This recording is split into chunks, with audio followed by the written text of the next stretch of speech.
Salam anak-anak, hari ini kita akan belajar mata pelajaran Bahasa Indonesia dari buku pena 5A, dan oleh karena itu anak-anak bisa menyiapkan bukunya dan dibuka di halaman 4. Nah, hari ini kita akan belajar tentang ide pokok. Ya.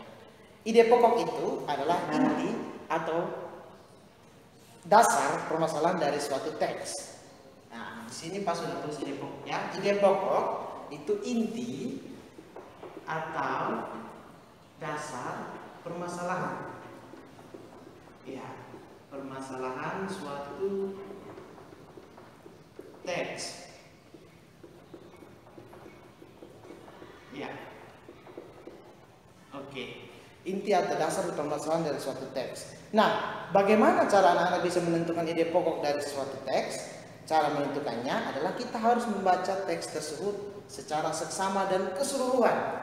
Seluruh teks itu harus kita baca. Setelah kita baca, kita akan menemukan yang namanya kalimat utama dalam paragraf tersebut. Ya. Nah, dalam kalimat utama itulah terdapat yang namanya ide pokok. Seperti itu ya anak-anak. Jadi kunci daripada kita bisa menemukan ide pokok adalah kita membaca secara seksama seluruh teks yang ada di dalam paragraf itu. Di dalam teks itu keseluruhan kita baca, lalu akan kita temukan yang namanya kalimat utama. Nah, nanti akan kita bahas juga apa itu kalimat utama di pertemuan selanjutnya. Kemudian kita fokus dulu pada ide pokok. Nah, ide pokok ini biasanya juga disebut dengan pokok pikiran. Ide pokok sama dengan pokok pikiran.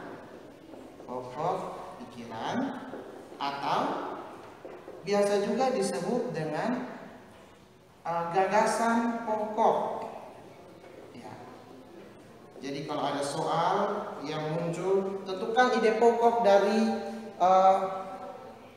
teks tersebut di atas, atau tentukan pokok pikiran dari teks tersebut, atau tentukan gagasan pokok dari teks tersebut. Itu sama dengan ide pokok.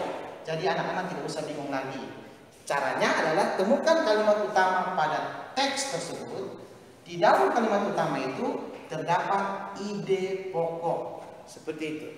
Nah, anak-anak, untuk sebagai contoh mari kita melihat di buku pena 5A halaman 5. Ada sebuah teks tentang gurita. Nah, teks tersebut mari kita baca bersama-sama ya. Pak akan kasih waktu 5 menit untuk anak-anak membaca bersama-sama. Setelah itu, setelah dibaca, nanti akan ada tugas di Ayo Berlatih halaman 5. Nah, tugas tersebut anak-anak kerjakan di buku latihan, lalu akan kita periksa di pertemuan selanjutnya. Oke, sampai jumpa. Tuhan Yesus memberkati. Salam.